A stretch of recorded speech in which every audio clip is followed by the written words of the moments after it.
एक चूटी थी, वो कहीं जा रही थी। रास्ते में एक टिड्डा मिला। टिड्डा कहने लगा, बहन चूटी रुक जाओ। चूटी रुक गई, पूछने लगी, क्या बात है? टिड्डी ने कहा, मीठी मीठी हवा चल रही है, आओ बाग में खेलें। चूटी ने कहा, मैं कैसे खेलूंगी, मुझे दाने इकट्ठे करने हैं। जब बरसात आएगी तो छोटी छोटी चूटियां क्या खाएंगी? मुझे घर भी ठीक करना है, बरसात के पानी से घर टूट सकता है।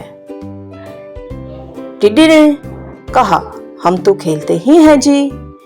एक दिन बादल आ गए, बारिश होने लगी। टिड्डा भीगता हुआ आया, चूटी का दरवाजा खटखटा कर कहने लगा, चूटी बहन मुझे भी अपने घर में थोड़ी सी जगह दे दो, मैं बुरी तरह भीग गया हूं। जब तक बारिश रहेगी इस वक्त तक यहां रहूंगा, फिर चला जाऊंगा।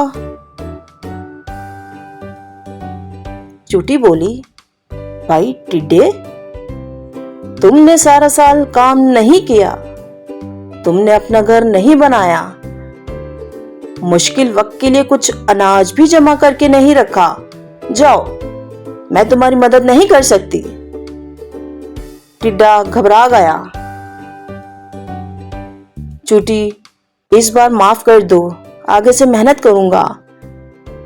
चूटी ने टिड्डी को चावल के कुछ दाने दिए, कहने लगी, लो खाओ, लेकिन मेरे घर में तुम्हारे लिए कोई जगह नहीं है।